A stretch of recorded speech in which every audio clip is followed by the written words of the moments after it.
Hello, everyone, and welcome. Thank you for being here tonight. We have a great argument for you, one that I had the good fortune to see last night, because tonight is a rematch of one of the semifinal matchups. Before we begin, I'd like to welcome Dean Ferrullo to the podium for some opening remarks. Thank you, Patrick. First of all, turn these off. Okay, that would be great. Welcome, everybody. You know, this is my second year as dean, and I've really been looking forward to this event. This has become one of my favorite events of the year. It's really an opportunity to remind those of us who spent our time doing administrative things in the law school why we're here. This is the law school at its best, and I'm glad you're here to witness it. The Paul A. McLennon Senior Honors Moot Court Competition provides an opportunity for our students to develop their brief writing and advocacy skills and to test these skills in an open, rigorous competition. This competition was established by Professor in Residence Michael Devitt to a longtime family friend, attorney, and naval officer Paul A. McLennon Sr., and we're very thankful to Professor Devitt for doing so. This competition takes a lot of work. It's organized by the Appellate Moot Court Board. There are several rounds, preliminary rounds, over several days. There's a lot of work. There's preparing the brief. So a lot of people are involved in making this event happen. And I want to thank them for the work that they've done. First of all, you've all had a chance to meet Patrick Klingborg, the student, and was a student, a 3L student, right? And who's the chairman of the Moot Court. Thank you, Patrick.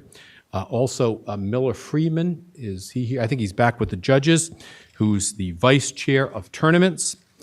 And then Sarah Belleville, Chris Foster, and Crystal Schlonbusch, who are the coordinators of the tournament. Are you all here? Thank you so much. Michael Yu, are you here? Michael Yu was responsible for, he was the problem writer for the tournament. And I also want to thank Carolina Bravo Karimi, who's an alumna of the law school and also faculty advisor to the Moot Court. Are you here somewhere? Right there. Thank you so much. And we've already recognized, and we should give a round of applause to Mike Devitt and to all the team for all of their great work. Thank you so much.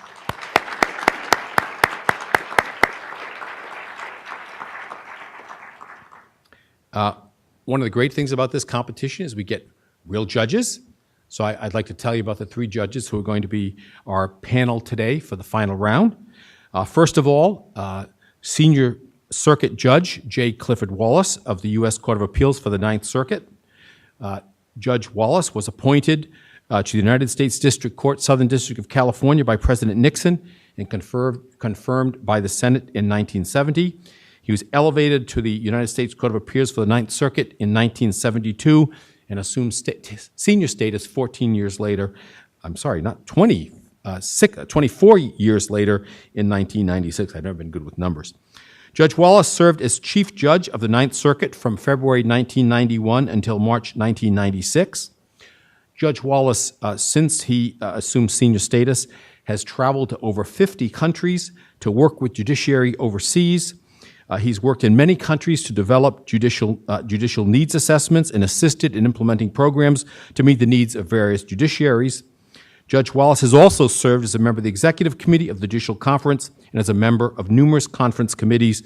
He's also widely published with over 40 articles on such topics as judicial administration, judicial reform, and international judiciaries. We're honored to have Judge Wallace on our panel today. Second, Magistrate Judge Louisa Porter, United States District Court for the Southern District of California. Magistrate Judge Porter became magistrate judge in 1991 and retired recently just in March of 2012. She was presiding judge from 1997 to 2002, during which time she helped establish a new courthouse in Imperial Valley, California. She is currently on limited recall to the court's to districts, here in San Diego and in the Central District of California. Prior to her appointment to the federal bench, Judge Porter was a civil trial practitioner for 14 years. She's active in local, national, and international levels in legal organizations, including Master of the Inns of Court for 21 years, founding member and advisor to the International Association of Court Administration, president of the Federal Magistrate Judges Association, officer of the San Diego County Bar Association, and president of the San Diego Trial Lawyers Association. She's a graduate of USD School of Law. The third member of our panel is Justice Alex McDonald of the 4th District Court of Appeal. Justice McDonald was appointed to the Court of Appeal by Governor Pete Wilson in 1995. He clerked for California Supreme Court Justice Raymond E. Peters, and following that clerkship, Justice McDonald joined a San Diego law firm. His practice included personal injury defense and real estate transactions. In 1972, he started a 2-attorney firm specializing in real estate law, including the initial development of common interest subdivisions in the San Diego area.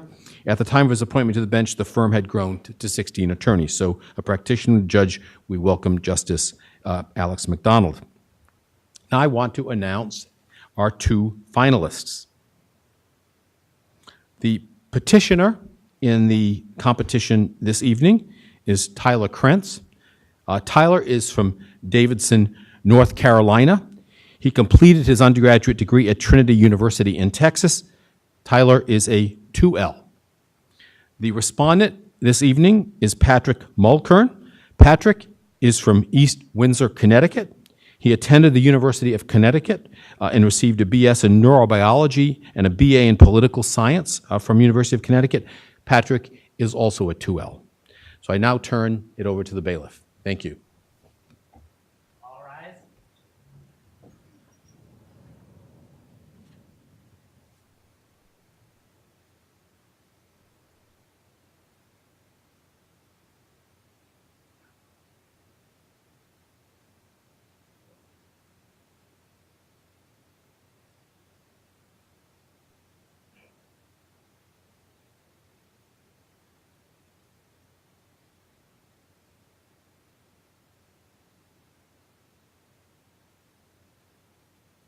The Honorable, the Chief Justice, the Associate Justices of the Supreme Court of the United States.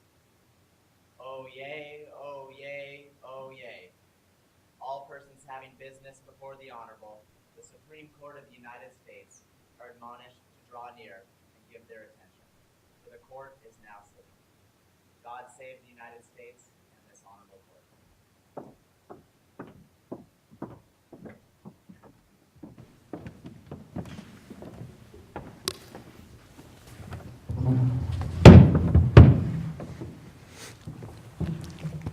Please be seated.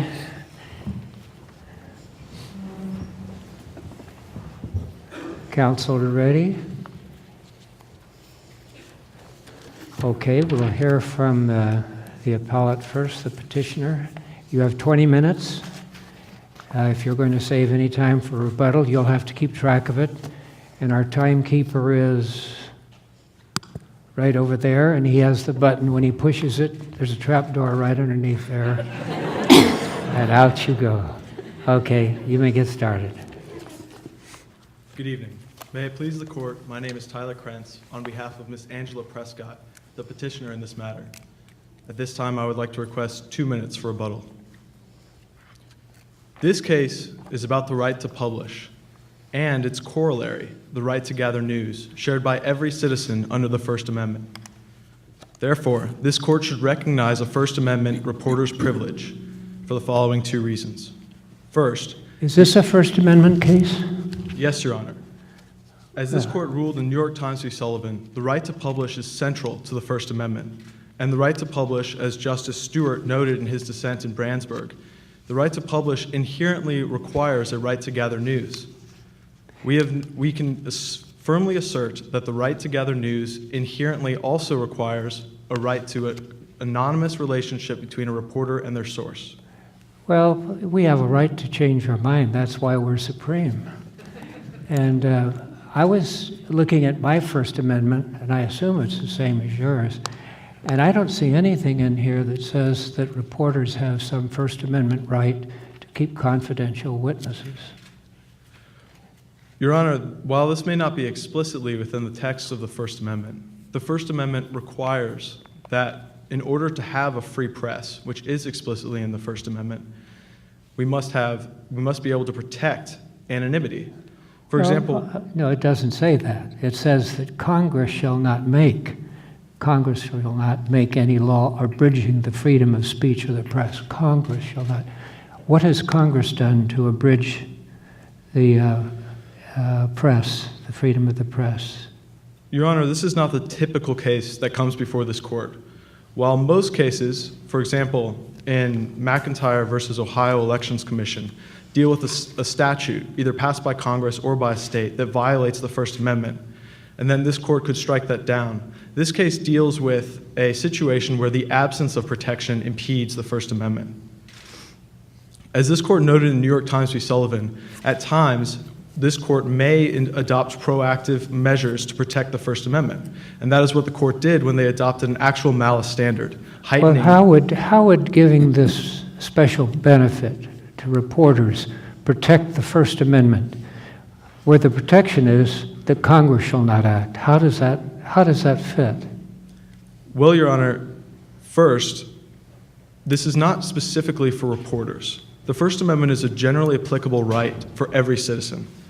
And the freedom of the speech and press applies to every single citizen. Here, we would not be protecting merely a class of citizens, but a group of people when they are engaging in a functional movement towards disseminating news. That sounds more like freedom of speech. Well, But Your if Honor, it's freedom of speech, wouldn't it apply to everyone, not just to reporters? Your Honor, as this court noted in First National Bank versus Bellotti, the press clause is an extension of the speech clause's protection of expressive freedom. The press clause does not necessarily protect the so-called institutionalized press, and this court has held several times that laws of general applicability still affect the press itself. For example, as we noted in Associated Press versus the National Labor Relations Board, the press still has to pay taxes, they cannot harass citizens, and they are still subject to those applicable laws. But you're indicating that every Tom, Dick, Harry, and Sally who happens to have a blog should be somehow under some sort of an umbrella of protection called a reporter or the press. Are you not? Your Honor, I am alleging that every Sam, Dick, and Sally who has a blog disseminates information to the public that has value to us as news, and had that intent from the beginning of the news gathering process, should be protected, as is their right under the First Amendment. The corollary of the right to publish, which we have acknowledged, is the right to gather news. And we know that without the ability of protection, there would be a chilling effect, going both ways. First, without some sort of protection, sources would be hesitant to come forward, and we would not have been able to uncover corruption such as the one that we uncovered in this case. 8 of the 11 officers implicated in Ms. Prescott's story actually did have some sort of corruptionary practices by taking bribes, as noted on page 22 of the record. That's your freedom of speech or freedom of press argument? Which of the two prongs? Your Honor, this falls under the freedom of press argument because she wrote this on her blog. So it doesn't have anything to do with enabling the proposed witnesses to be able to speak because they're more comfortably, thus freedom of speech. It must go back to the freedom of press from which you have to get from the First Amendment by implication. Well, Your Honor, although the chilling effect will occur because sources will be hesitant to come forward, it will also cause reporters to be hesitant about what pieces they choose to publish. In this case, if this court does not find that a reporter's privilege exists under the First Amendment, Ms. Prescott is left with a dangerous choice. She may either reveal her source, in which case, as this court noted in Cohen v. Cowles Media Company, she could be subject to litigation about her broken promise to the source of confidentiality. That source could come forward and allege a breach of contract, or could also submit a cause of action under a promissory estoppel claim. She must either choose to expose herself to such litigation or be possibly found in contempt of court, where she would have to serve jail time, potentially, as Judith Miller did, or as other reporters have been fined.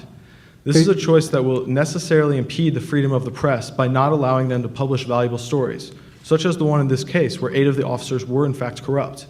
But you agree that your client cannot prevail unless she's a reporter. Yes, Your Honor. And Although in this case, all she was doing, as I understand it, is had a funny blog that she was using, humorous, and that she had been a reporter, but she was a law student, which is a little different. How does she become a reporter that she would get whatever rights you have been talking about?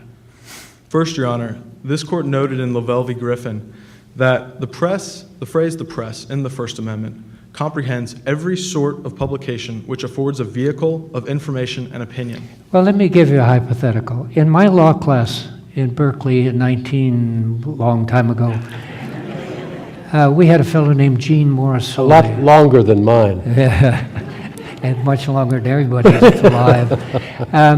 We had a classmate named Gene Morrisoli, and he used to draw these caricatures of the professors, and then there'd be a little tab underneath it. It was very amusing, and it was passed around. This has actually happened. But the hypothetical would be, suppose you have that situation, but then he has a caricature that is sexist involved, and he accuses the professor of inappropriate activity with one of the students, and therefore the student lost their position at the law review, they couldn't get a job, blah, blah, blah. Now, would Morrisoli be considered a reporter so he could hide his sources of where he got the information of the law professor sleeping with a student?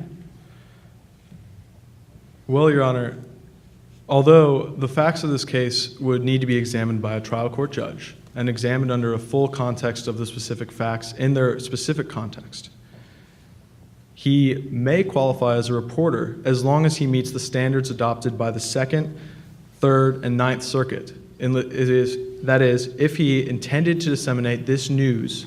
Yeah, but we can overrule them. That's not a problem. What I want to figure out is I've got this comic who's one of my students, one of the students with me. All of a sudden, he's a reporter because he found out something and he does something with it. Now he's protected. I could see your argument if it was a real reporter that does the daily stuff. But how do they become a reporter just because they report something, or is there something else they have to do to get the protection you need and to win your case?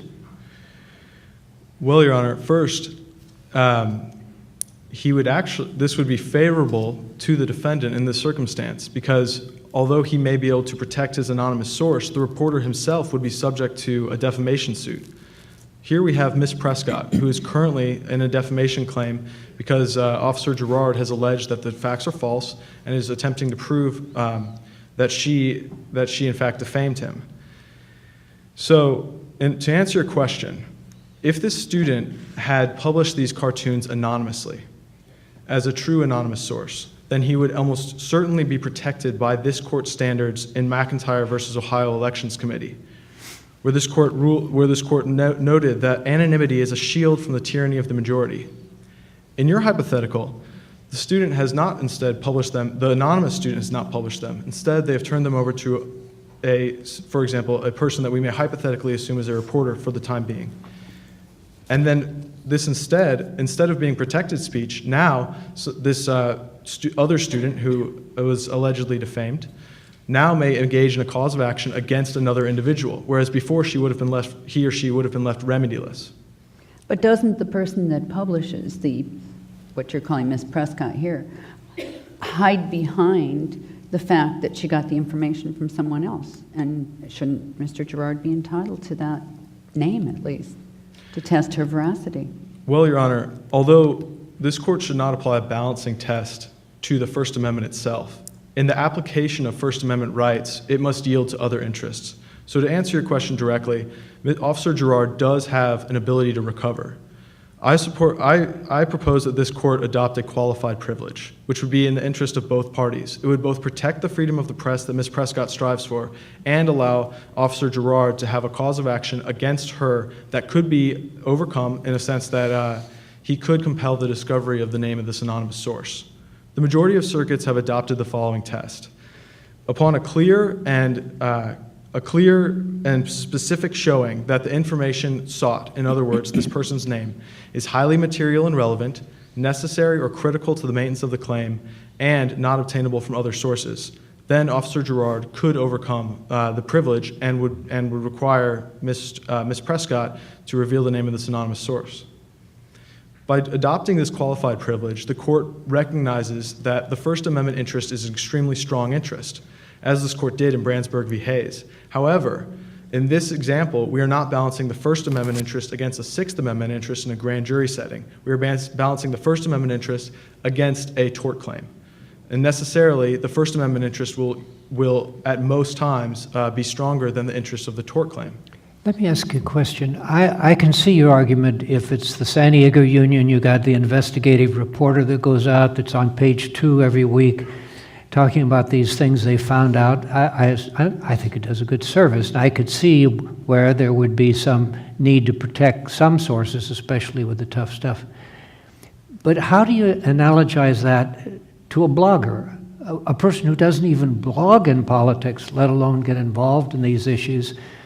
Why should we extend it from the professional to the so-called amateur? And why is it that we should give that blogger the opportunity of protecting witnesses so that in a court of law, the other side can't get to the facts? Your Honor, I have 2 points in response. First,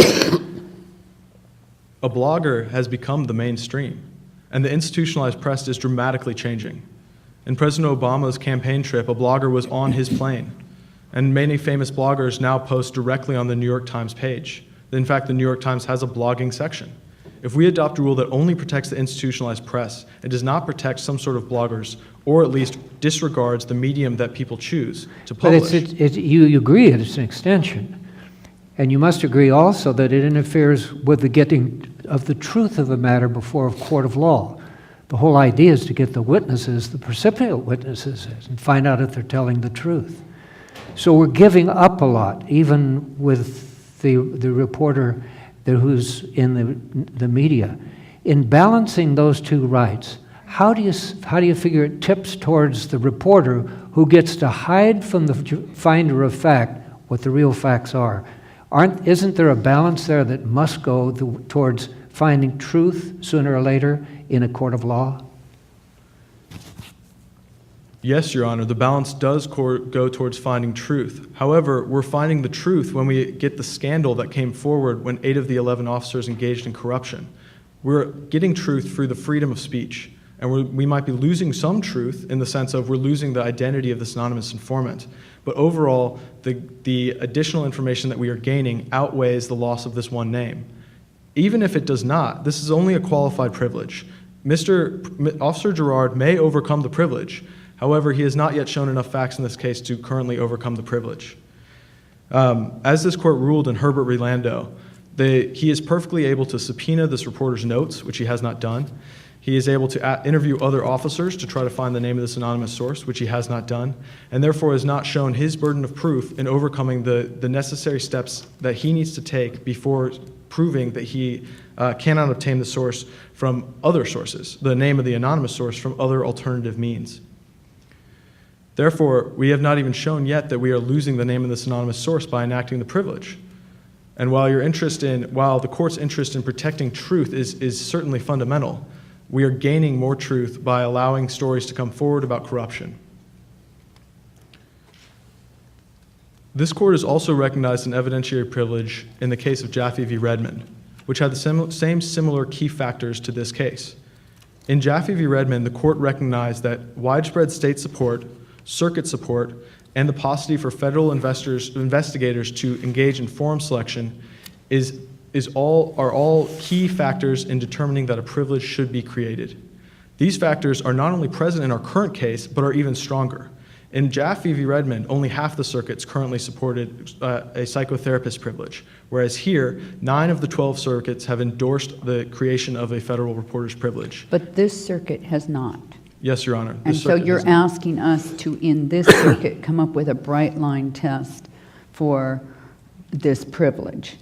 you're asking us to create a privilege that really, it wasn't in the First Amendment, as Justice Wallace has indicated. It didn't even arise until 1958. So now you're asking us to, in this circuit, adopt something. Is that what you're asking? Yes, Your Honor. This court should adopt a privilege. However, the And if fundamental... What we is it you adopted want it, us wouldn't to just adopt? be for this circuit, it would be for the United States, right? Yes, Your Honor, and that in itself would solve a critical problem.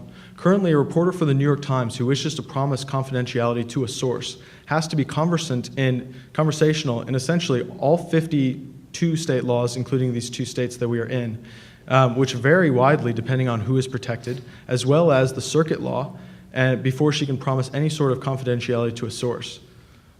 Ms. Prescott is a little bit less impeded by that because presumably she does not have the minimum context necessary in most of the jurisdictions. However, by publishing online to a variety of people, she almost certainly exposes herself to liability in multiple states. You only have one of your 2 minutes left. Okay. Thank you. Last, Your Honors, I would like to point out that this court in Brandsburg ruled that the First Amendment protects both the lonely pamphleteer and the large metropolitan publisher. Here, we need to be able to protect the new forms of media, such as bloggers, as well as the institutionalized press. If this court adopts essentially a bright-line rule that only protects the institutionalized press, it will be archaic within 2 or 3 years. And in 10 to 15 years, it will restrict the freedom of the press more than it will help. Thank you, Your Honors. Counsel?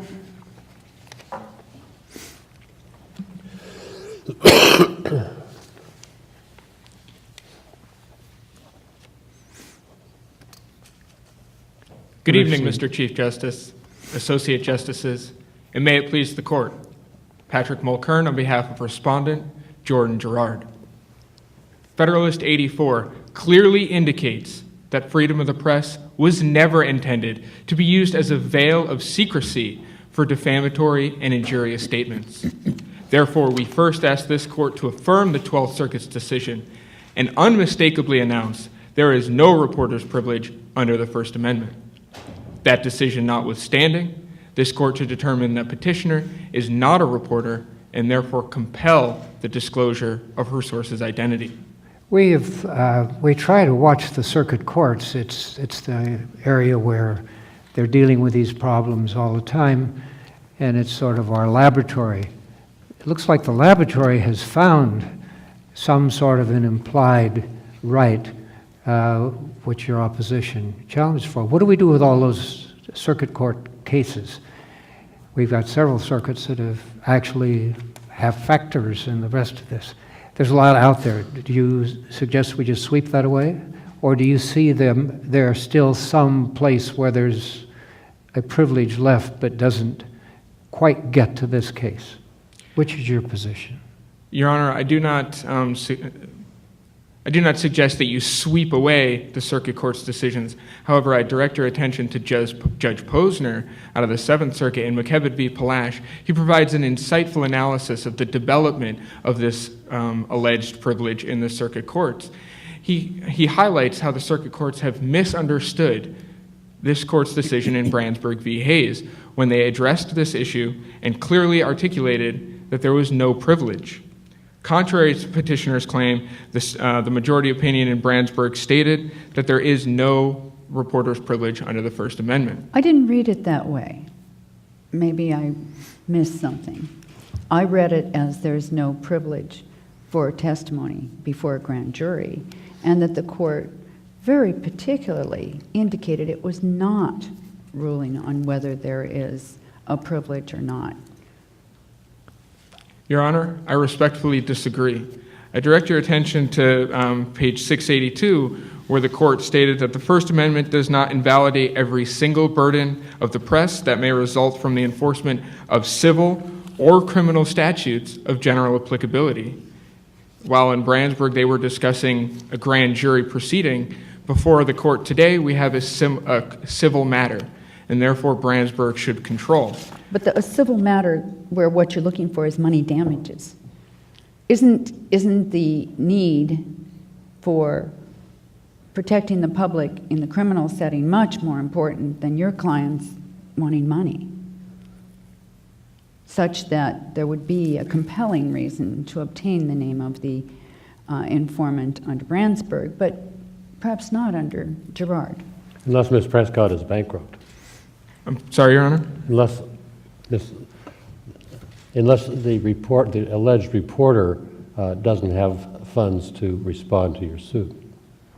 Well, to your point, Your Honor, arguably the situation here is nearly as dire as criminal penalties. Respondent's life has been completely ruined by Petitioner's story, false allegations of corruption.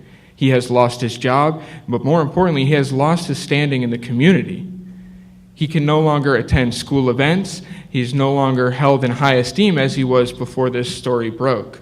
So therefore, it is as if he's in a prison in his own community. So therefore, I would state that the stakes here are just the same.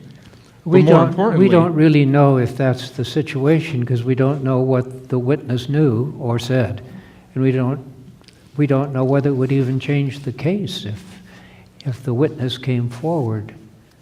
We're sort of flying blind as to outcomes. You indicate that he's had these traumatic events, but we don't know until the case is over and till we find out what the person really said, whether there was any harm to him or not. We're sort of blinded by it.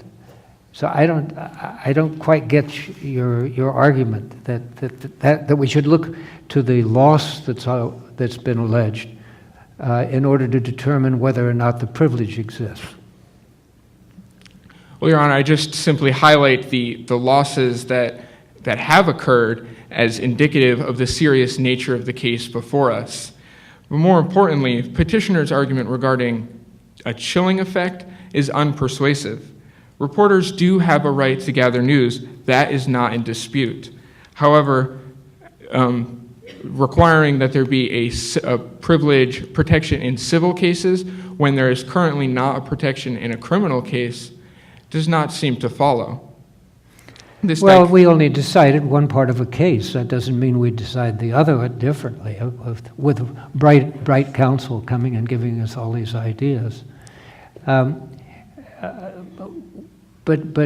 how do we treat then, how do we handle the case that we've already decided? If you were writing the decision, how would you write it? In what context, Your Honor? Yes. Could you repeat the question, rephrase perhaps? Yes. If you were writing our decision, for this case, how would you handle the prior case dealing with the grand jury?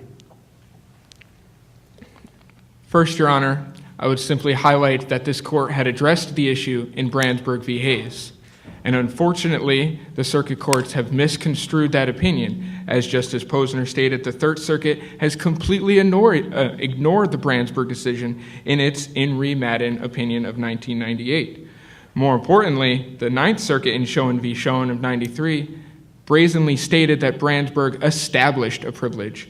Furthermore, the Fifth Circuit in 1998 treated the Brandsburg opinion as a mere plurality and cited mostly to the dissenting opinion.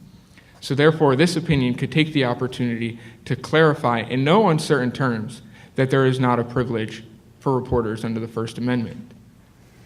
Let me ask you a question that was brought up by your adversary dealing with whether or not this person should be a reporter. Take my hypothetical, the Gene Morrisoli. Suppose Gene Morrisoli, before he came to law school, was actually an investigative reporter, as there is here, except that he continued to be an a reporter on the side while he was going to law school, because he had a lot of time, because he didn't care where he ended up in the class.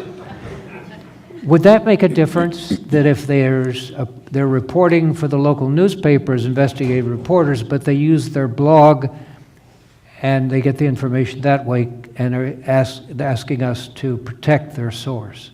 Would it make a difference that they have experience together, two experiences? Your Honor, if this court were to determine that a privilege did exist, and your hypothetical, the individual potentially could qualify as a reporter, I suggest the test out of the New Jersey Supreme Court of 2011, too much media. There, the court required that the individual be engaged in, connected with, employed by news media or similar outlets. Here, the court recognized the evolving nature of the news media in the 21st century. Indeed, as Petitioner stated, blogs are the mainstream. However, But I don't, this is my point, that do the reporter have to be working for a newspaper at this time? She already is a competent investigative reporter, so she goes out on her own after she gets the source and does investigation. Isn't that the same thing you're protecting, whether or not she does that on a blog or not? If she is an investigative reporter because of her prior experience before law school, and she goes out and does investigating, how would that be any different from the situation that we have where the person is employed by a newspaper? Your Are we Honor, looking at their employment, or are we looking what they actually do in fact? Your Honor, I think that we should look at what they actually do in fact. As the Too Much Media Court discussed, the focus should not be on form, be it metropolitan newspaper or blog, but rather have a nexus with an editorial process.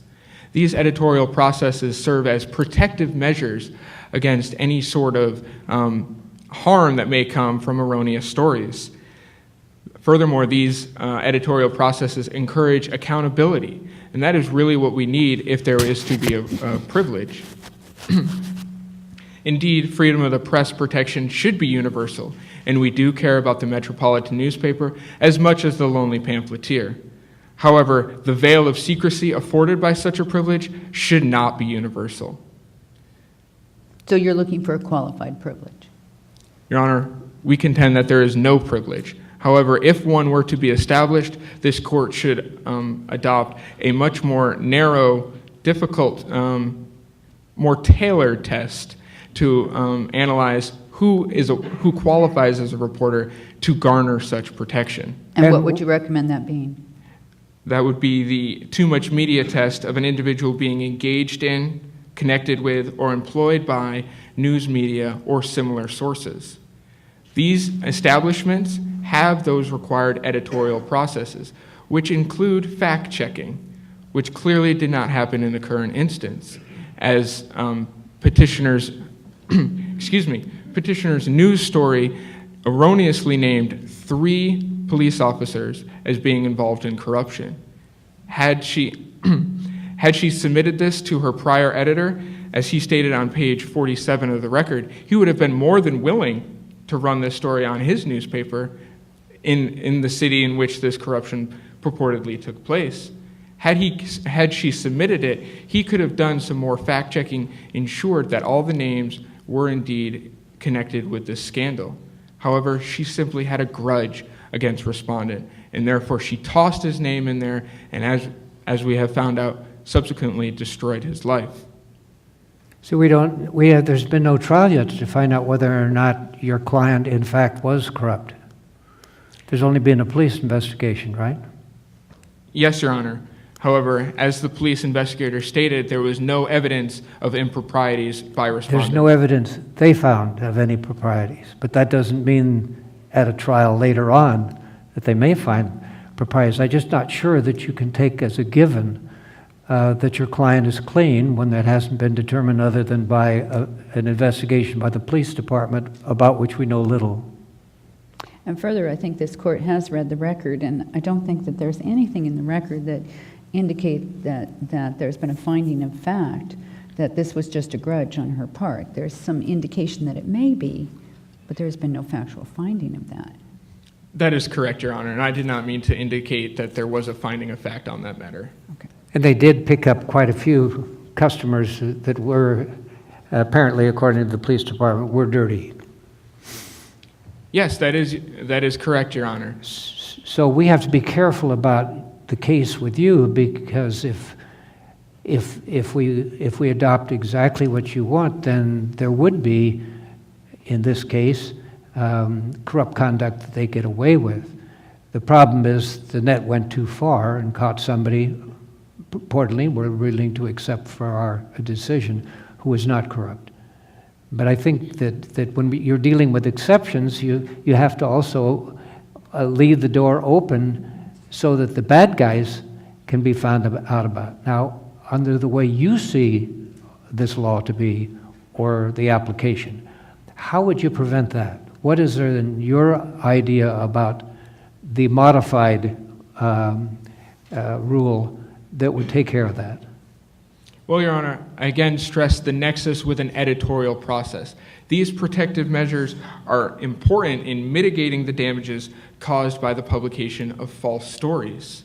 Indeed, the press wields enormous influence in today's society, and therefore any established privilege should be narrowly tailored. As I suggested, having a fact-checking process take place will help to ensure that there will be less, the erroneous stories will be published less often. In this current case, there are no indications that support protection of Petitioner by either connection with established news media or similarity thereto. The nature of her blog was an entertainment blog and solicited comics. Indeed, she stated, "I love digging for information," or in this case, funny posts. More importantly, there was evidently no editorial process, as page 43 and 44 of the record show, which is her article. It is replete with typos, which clearly show that she couldn't even take the time to proofread it, to correct it for grammar mistakes. How can we be assured that there was any sort of protections for factual mistakes? Counsel, you chose, in representing your client, to begin your case in the federal court, as distinguished from the state court, under diversity of jurisdiction, correct? Yes, Your Honor. And the district court and the Court of Appeal and our Supreme Court only have power over this case so long as there is diversity.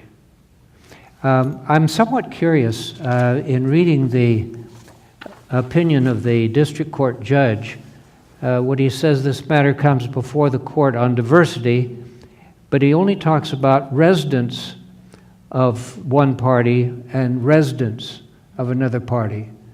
Was there something in the record that I missed that shows that the diversity was actually found? No, Your Honor. Was there ever any time where he determined citizenship of the opposing parties? Unfortunately, Your Honor, the record is silent on that matter. So if the record is silent, it only talks about residents and doesn't talk about citizenship, then diversity doesn't lie. There was no jurisdiction in the district court, the Court of Appeals, and no jurisdiction here. How would you argue that we do have jurisdiction to rule? Unfortunately, Your Honor, as I mentioned in my previous answer, the record is silent in this regard, so I cannot provide a more buttressed response. However, I would state that their residency in those states is strong indication of their citizenship therein. A strong indication. We've been pretty clear that citizenship has to be determined as a factual matter. Is there any way that we can do anything other than dismiss your appeal and send it back down for the trial court to find whether there's citizenship? If this court felt it necessary, Your Honor, a remand would be in order for determination of that. And your best argument that there is actually citizenship and therefore diversity would be what?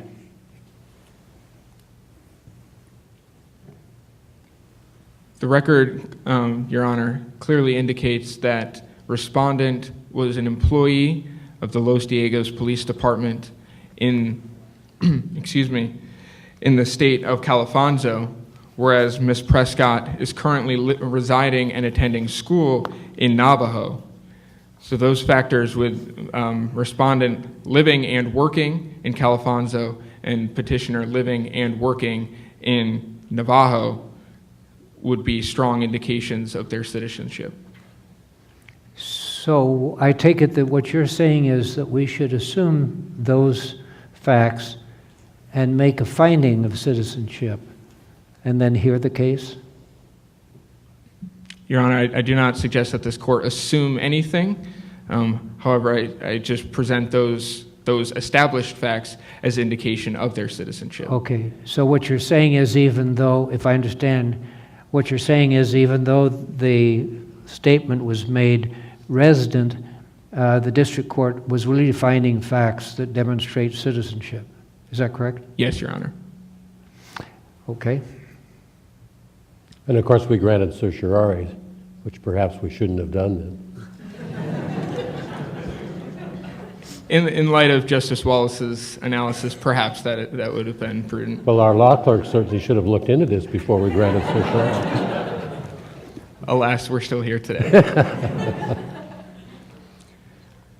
However, Your Honor, back to the first issue of the establishment of such a privilege. As Justice Wallace noted, the text of the First Amendment states that Congress shall not abridge the freedom of speech or freedom of the press. Moreover, this court in Brandsburg highlighted that it is not the judiciary's place to create such a privilege. On page 706, they stated that Congress has the freedom to determine whether a privilege is necessary. Moreover, there is merit in leaving it to the state legislatures to decide this question. Respondent asks that you consider these policies when you write your decision. But moreover, privileges are disfavored generally. Indeed, privileges obstruct the search for truth. As this court repeated forcefully in Herbert v. Lando in 1979, evidentiary privileges are not favored, and even constitutional privileges must give way in proper circumstances. But most importantly, as this court stated in United States v. Bryan in 1950, the public has a right to every man's evidence. Therefore, there should be no privilege and allow the public access to petitioner's source's identity. Overall, Your Honor, freedom of the press is the bedrock of our society, but was never intended as a veil of secrecy. We therefore ask that this court affirm the 12th Circuit's decision and announce that there is no reporter's privilege. Thank you. How much time is remaining for petitioner? He has 2 minutes left.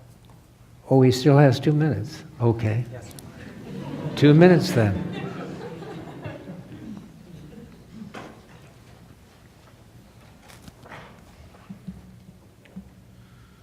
Your Honors, I have 2 points on rebuttal. First, Respondent suggests that we leave this up to Congress or the states, but Congress and the states are not the proper interpreters of the First Amendment.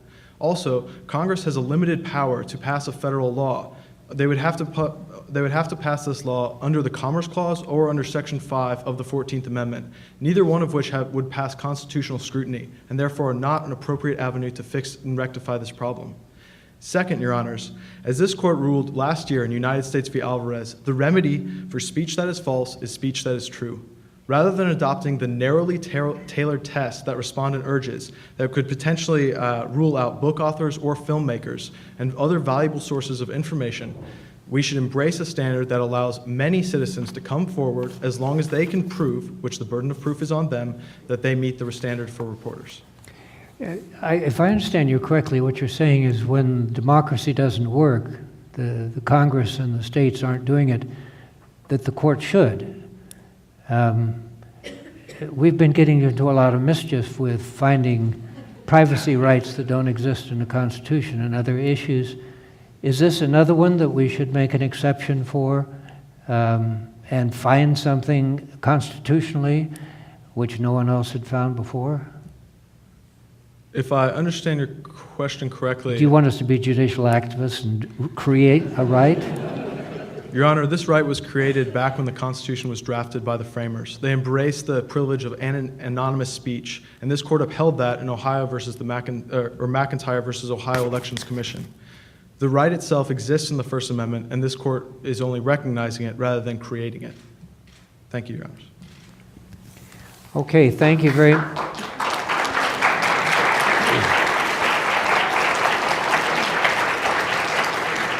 That was for us. Yours will come later. We've heard the arguments today. We thank counsel very much for their assistance in deciding this, and we're going to take a recess now and make the decision we have to make, and then we'll be back after that. Court will be adjourned.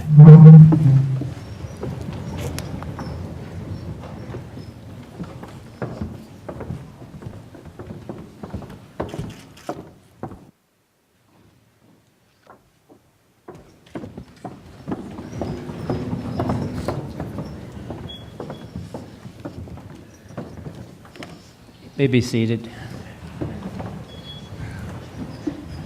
First of all, we'd like to thank you for all of you who came out to support this moot court contest. They're very important in law schools today to improve the abilities of lawyers to appear before us. I wish I could say that I hear that good of arguments every day of my life in court, but it would be a lie.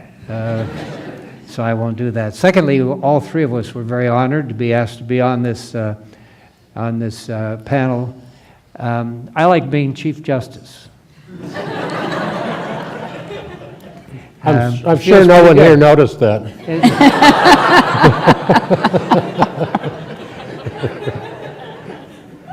Soon after Chief Justice Bill Rehnquist was appointed, he and I were talking, and we were going to a lunch together, and he says, "Why don't you ride with me?" And I said, "Fine."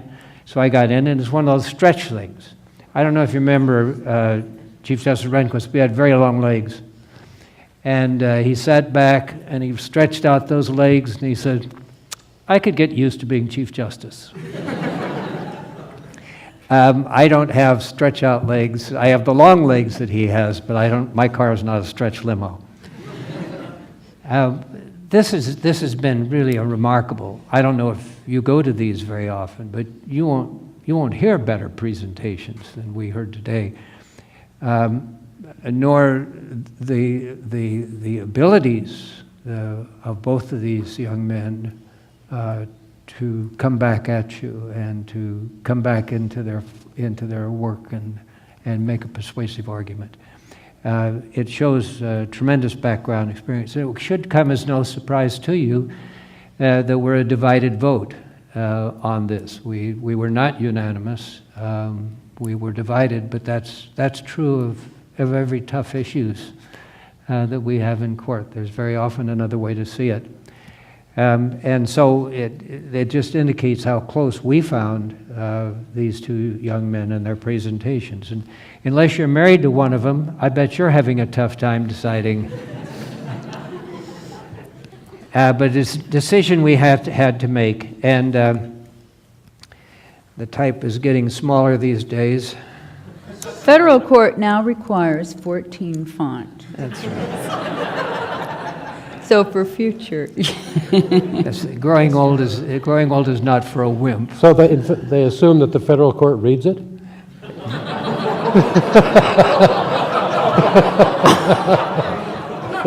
Yeah, we make a commitment that we read everything before we go on the bench, and it's getting harder with the smaller type. But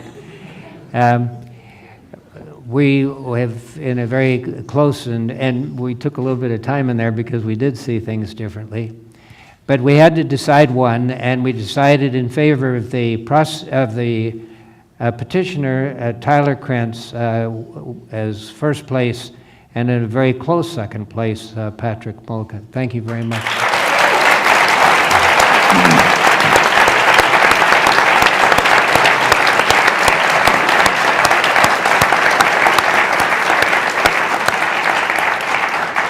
I'd like to just briefly repeat what Justice Wallace said.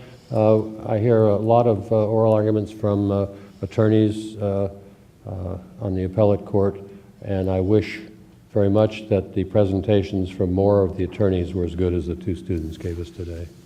Thank you. And gentlemen, you were both amazing. And Justice Wallace wasn't light with either of you. He gave you some real curveballs that were very, very difficult to respond to. You both did an excellent job, and believe me, the decision of which should win or lose, was very difficult. In fact, at one point, Justice Wallace says, "Well, we can't go out there and tell them it's a tie."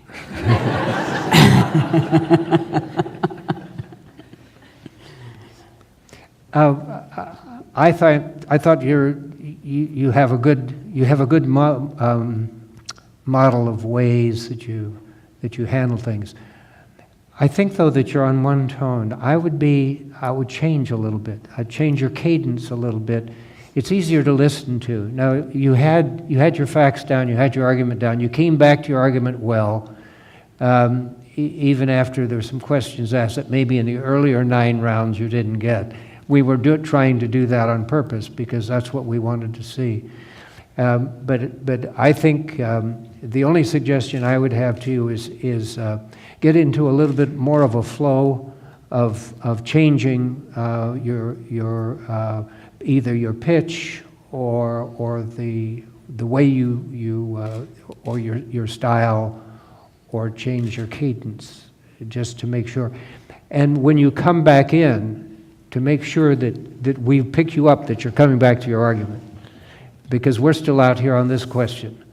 And something like, but as I said before, it helps us get back to stay with you, and that I think will help.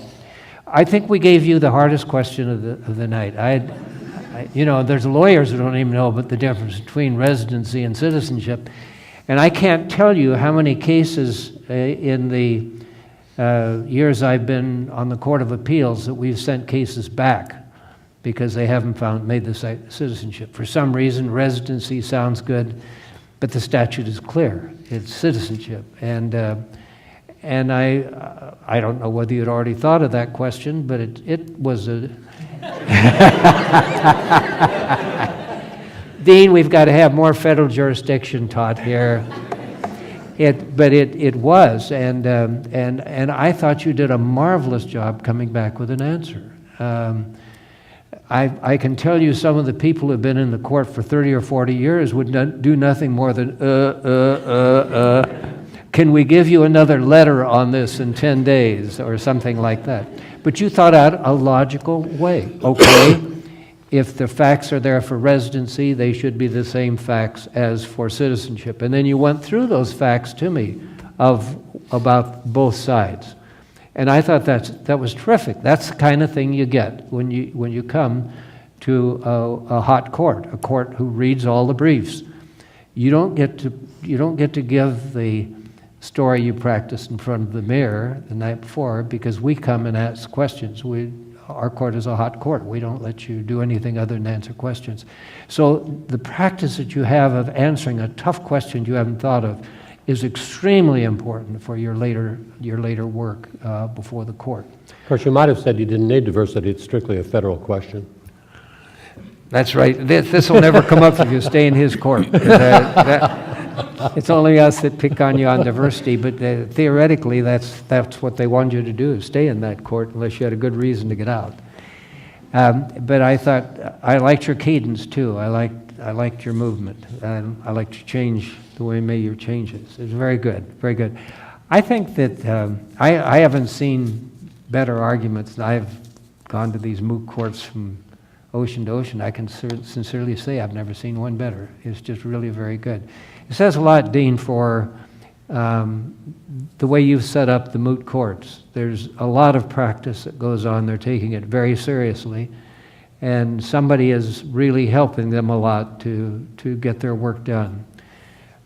In the court system, we generally are very concerned about the competency of the attorneys who are appearing before us. I wish I could say that it's gotten better in the now nearly 50 years I've been a judge, but I can't say that because it isn't.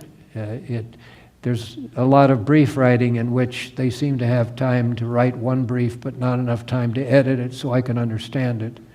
There are people that come in and don't do the moots back in their office. They don't practice. They're not prepared. And I know Warren Berger was very disturbed with the court system in the United States. He's very much an Anglophile. And we had a committee appointed called the Committee to Consider Standards for Admission to Practice in the Federal Courts. I was on that committee. Ed Devitt was chairing it. And I'm sure we were going to go to every golf course in the United States before that committee ran out of meetings. But the whole idea behind the committee is there's some way that we can make qualifications of people before they come to our court. They should not, like a brain surgeon, they shouldn't be learning by operation. They should be tested before that they can do this. We thought there should be something. We didn't come up with anything particular. But what we did come up with was the importance of, in law schools, having classes in something other than just the books. That is, the whole idea of teaching skills of lawyering as distinguished from knowing the law, as important as that is, changed after that committee. I think every dean in the United States swore at us because we were nosing into the business, but they saw it, and to the credit of the deans of the law schools across the United States, we now have good clinical education going on, and this is a result of it. This is the result of that type of clinical education, and the result we're feeling in the courts now because of schools like USD who are taking seriously this project. And as we could tell from what you heard tonight, they're taking it very seriously. So we thank you, Dean. We thank the school. We thank all of the would all of you who were participants in this moot court program, would you stand? All of you that participated. Well done. Well done.